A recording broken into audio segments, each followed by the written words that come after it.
안녕하십니까. 심리대 LPC 소장 임철웅입니다. 오늘은 나는 솔로 13기 이야기를 좀 해보려고 하는데, 이번 주에 방송을 보고, 완전히 판이 재밌게 돌아가더라고요. 그래서 전체적인 좀 판을 좀 같이 그려보고, 그 다음에 이제 다음 시간부터 어떤 인물 분석이나 아니면 어떤 심리 상담을 한다는 입장에서 한번 이야기를 풀어나가 볼게요. 오늘은 이분들이 지금 어떻게 얽혀있고, 앞으로 어떻게 지금 가질까 그 얘기를 좀 해보려고 합니다. 자, 한 분씩 한번 볼게요. 최근에 좀 등장은 없었죠? 지난 회차, 이번 회차 해가지고 순자님하고 이제 광수님 등장이 별로 없었어요. 그래도 저는 이 두 분이 굉장히 견고하게 관계를 만들어가고 있다고 생각해요. 물론 이제 다음에 데이트를 봐야죠. 그리고 어떤 이벤트가 있어서 지금 이 두 분이 자꾸 편집됐었는지는 물론 여기서는 모르니까.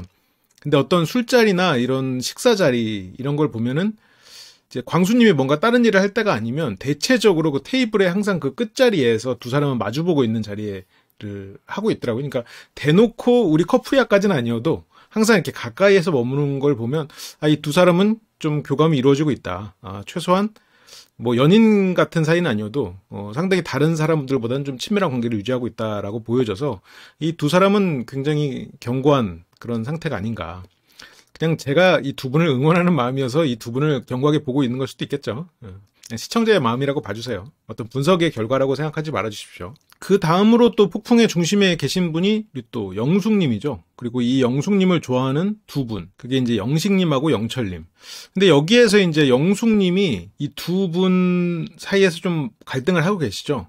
근데 저는 오히려 지금 영식님보다 좀 영철님 쪽에 마음이 기울어 있는 상황이 아닌가 싶어요. 왜냐면 영숙님이 다른 사람도 알아보고 이렇게 하는, 어떻게 보면 영숙님은 이 시스템 안에서 할 수 있는 걸 다 해보겠다라고 하는 굉장히 솔직한 태도로 임하고 있는 게 또 장점이기도 하지만, 그리고 또 영식님이 또 영숙님의 그런 태도를 또 이해할 수 있는 사람일 거다라고 또 영숙님은 생각하고 있는 것도 있고, 물론 그런 것도 있지만 영숙님이 영식님에 대해서 완전히 이 사람 좋다, 완전히 이 사람과 잘해보고 싶다, 그런 마음이었다면 좀 취하지 않았을 스탠스가 아닌가. 조금 더 다른 사람을 알아보고 약간 영식님은 영숙님 마음속에서 좀 좋은 후보자 정도로, 그러니까 좀 보험이 아닌가. 물론 그러니까 보험이라고 해서 뭐 이 사람이 별로다 이건 아닌데, 그러니까 다른 사람들이 없었다면 너무너무 좋은 커플이 됐을 수도 있겠죠. 여러 가지 조건도 맞고. 그리고 영식님은 이 외모적으로도 볼수록 더 잘생기시는 것 같아요. 여기 이제 솔로나라가 좀 사람들을 배고프게 해서 그런지 턱선도 살아나시고. 어쨌건. 그리고 기본적으로 영식님은 정말로 장점을 많이 가지신 분이잖아요. 뭔가 마다할 이유가 별로 없는 분이지만, 그런데 지금 영숙님 마음속에서 좀 남자로서 매력을 영숙님은 조금 못 느끼고 있는 게 아닌가라는 생각이 좀 들더라고요. 그래서 좀 영철님에 대해서 오히려 좀 더 알아가고 싶고, 만약 안 된다면 영식님도 괜찮은 사람이지 정도의 마음이 아닐까라고 좀 생각이 들더라고요. 근데 물론 이건 좀 더 지켜봐야겠죠. 그리고 여기에 또 얽힌 두 명의 남자가 또 있죠. 영수님하고 영호님. 그 외에 다른 분들. 그 외라고 해서 비중이 낮다 그런 뜻은 아니고요. 그리고 이제 실은 영철님이 영자님에게도 나를 후보로 좀 놔달라 했다가 영숙님의 어떤 한 언급을 보고 바로 이제 영자님을 일종의 약간 대놓고까지는 안 했지만 정리하는 말을 했잖아요. 그만큼 실은 영철님은 영숙님을 좋게 보고 있었다는 뜻이거든요. 근데 또 한편으로는 영식님의 캐릭터가 굉장히 좋은 사람이잖아요. 그냥 좋은 사람인 척 하는 게 아니라 그냥 좋은 사람이다 보니까 영철님도 또 그걸 알고 그것 때문에 망설였었고, 근데 그것 때문에 망설이는 걸 봐도 영철님도 좋은 사람 같아요. 그러니까 여기서 뭐 일름보 그런 장면이 있었지만 그건 제가 다시 분석을 해드릴게요. 그래서 영철님이나 영식님 둘 다 좋은 사람이어서 거기에 좀 영철님이 망설였던 것 같은데, 이제는 이제 망설일 이유가 없어졌다. 자기의 마음을 솔직하게 마주한 상황이 되다 보니까 아마 영철님은 영숙님 이외에 다른 사람과 뭔가 관계를 시도하려고 할 것 같진 않아요. 그런데 지금 보면 영숙님에게 또 관심을 보이는 사람이 실은 이 두 사람만은 아니죠.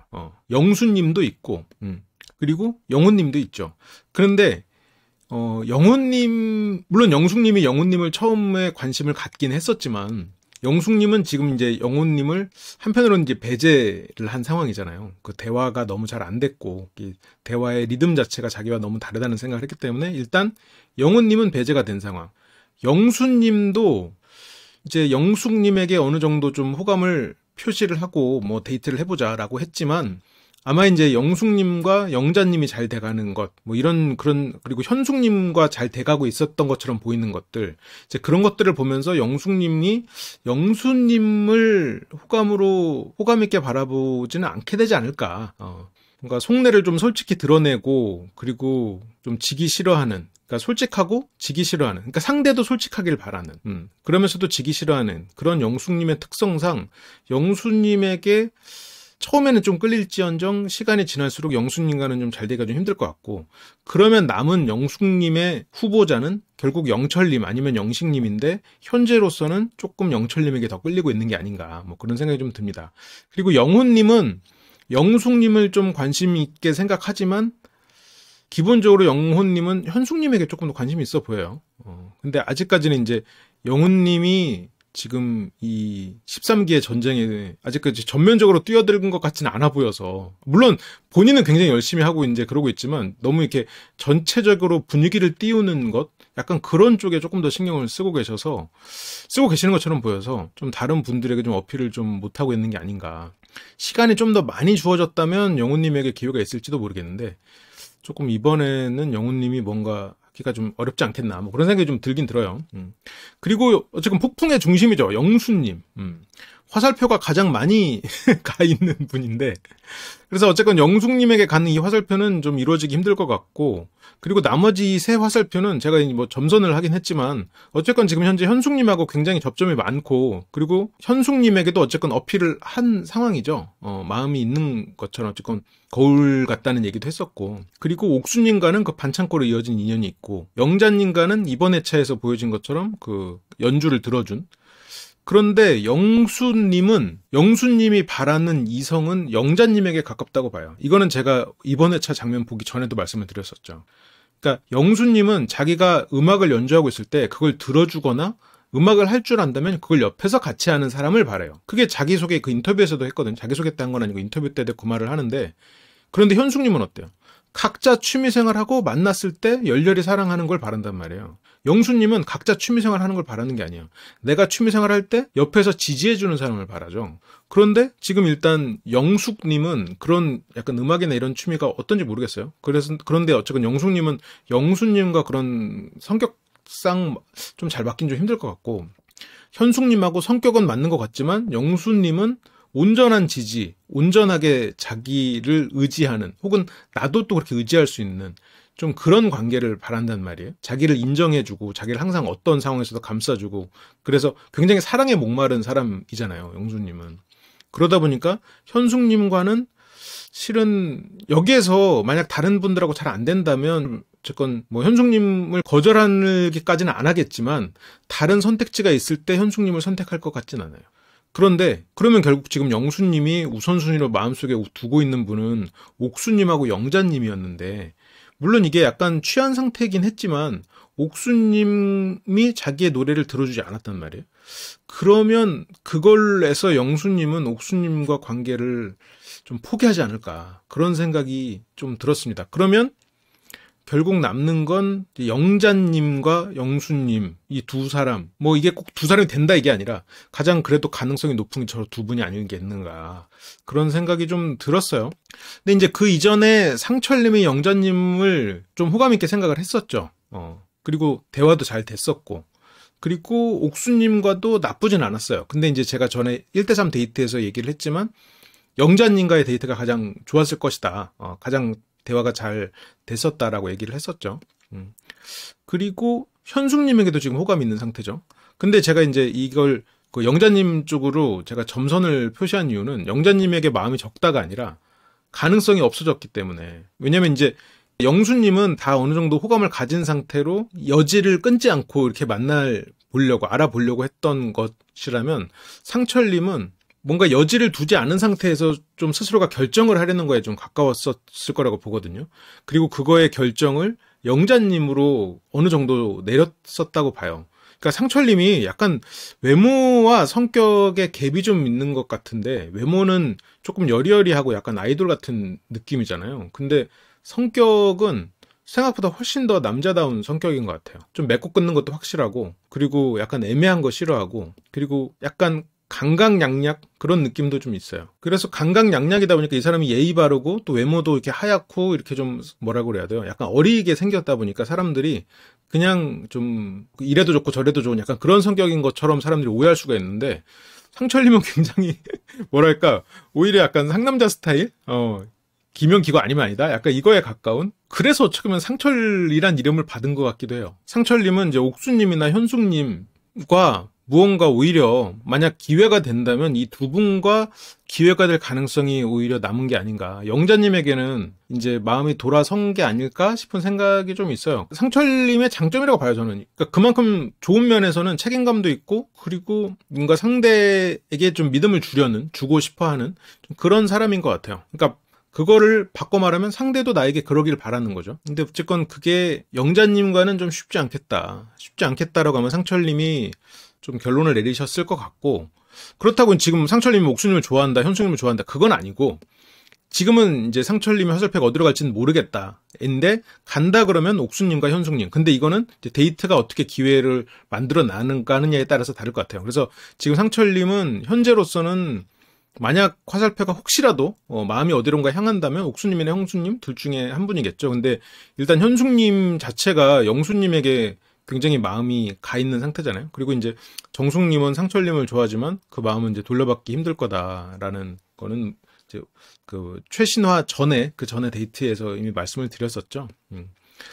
그래서 옥수님은 혹시라도 이건 제 그냥 생각인데 옥수님하고 상철님이 그래도 가능성이 생긴 게 아닌가. 이 다른 분들에 비해서 이거는 뭐 이것도 가능성이에요. 가능성. 아직 그러니까 근데 이게 솔로나라가 데이트가 어떻게 될지 모르니까 어떤 이벤트가 생길지 모르니까 이것도 뭐 확실하진 않은데 어쨌건 옥수님의 마음은 그래도 상철님을 향할 것 같고 지금으로서는 원래 이제 영수님과도 좀 관계가 있을 뻔했는데 이번 회차에서 조금 줄어들지 않았나. 그러면서 옥수님의 마음의 방향이 현재로서 갈 곳은 이제 남은 게 이제 상철님이지 않겠나. 오히려 1대3 데이트 때보다 지금 오히려 옥수님의 마음은 상철님 쪽을 더 향하지 않을까라는 생각이 좀 듭니다. 그리고 뭐 현숙님의 마음이야 당연히 이제 영수님을 향하고 있죠. 그런데 이제 영수님하고 영자님이 혹시라도 뭔가 이벤트가 생긴다라고 했을 때 현숙님이 이대로 그냥 여기서 뭐 정리가 될 수도 있죠. 마음이 정리가 될 수도 있는데 저는 늘 현숙님하고 상철님도 무언가 이벤트가 생길 수 있지 않을까. 왜냐면 상철님도 현숙님을 굉장히 좀 흥미롭게 보고 있었단 말이죠. 근데 이제 자신을 좋아하는 것 같고 굉장히 진실돼 보이는 것 같고 편안한 그런 사람이라고 생각하는 영자님에게 어떻게 보면 좀 마음을 돌려준다는 느낌으로 저렇게 나를 좋아해준다면 이렇게 새우를 까주는 사람이라면 그러니까 어쨌건 이 사람이 나를 향한 그 마음에 감동을 했던 건데 근데 그게 이제 영수님과의 시간을 보고, 그러니까 예를 들어서 현숙님이 영수님하고 한 시간 그렇게 예를 들어 술 마신 거는 상철님한테 그렇게까지 상처가 안 됐을 수도 있어요. 근데 이제 상철님이 영자님에게 봤던 거는 어떻게 보면 그 온전히 나를 바라봐 줄 수 있는 그런 신뢰 부분이었는데 그게 이제 아니었으니까.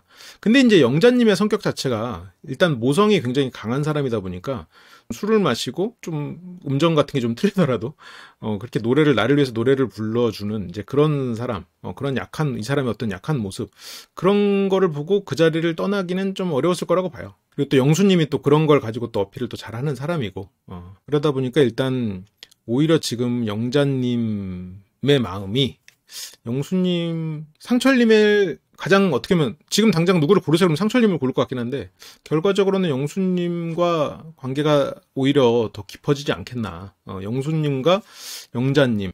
그래서 영수님과 영자님이 그래도 관계가 깊어질 가능성이 높아진 게 아닌가. 그런 생각이 좀 듭니다. 그러니까 상철님하고 옥수님, 상철님하고 현숙님 이 부분은 조금 더 지켜봐야 될 것 같아요. 그러니까 상철님이 지금 어떻게 보면 뭐 상처 아닌 상처를 받았기 때문에 저 마음이 이제 어떻게 움직일지는 좀 봐야 될 것 같고 굳이 뭐 제가 지금 가장 가능성이 높은 커플을 한번 다 최대한 많이 꼽아 보십시오. 그러면은 일단 뭐 순자 씨랑 광수 씨 그리고 영숙 씨랑 영철 씨 그리고 영수 씨랑 영자 씨 그리고 옥순이나 현숙 둘 중에 한 분과 상철 씨 이렇게 저는 물론 이렇게 커플이 많이 나오진 않겠지. 이렇게 않겠지만 이제 그냥 일단 가장 확률이 높은 상황에서 본다면 좀 그렇지 않겠나. 좀 생각을 해봤습니다. 커플이 많이 나오면 또 재밌잖아요. 보는 입장에서. 설마 뭐 내 커플에는 나오진 않겠지. 근데 이제 이렇게 좀 소거를 해보고 하다 보면. 근데 물론 이제 어떤 이벤트가 생길지 몰라요. 아직 중반 정도밖에 안 됐잖아요. 그러니까 보는 재미를 좀 높이고자 이렇게 한번 그려봤어요. 그려봤고 이제 캐릭터별로 그리고 장면별로 조금 더 파헤쳐 봅시다. 다음 시간부터 또 한번 얘기를 해볼게요. 그럼 재미로 그냥 시청을 잘 해주셨길 바라고 다른 의견 있다면 좀 많이 달아주세요. 이 어떤 막 심각한 분석이다 이렇게 생각하지 마시고 그냥 같은 시청자로서 그냥 사랑의 짝대기를 이렇게 그려봤다 정도로 이해해 주시고 그냥 여러분들이 나는 솔로를 저와 함께 같이 보시는데 조금 즐거움을 더해지셨기를 그렇게 생각을 합니다. 그럼 저는 또 다음 시간에는 좀 인물별로 아니면 장면별로 조금 더 심도 있게 들어가는 그런 콘텐츠로 돌아오겠습니다. 시청해주셔서 감사합니다.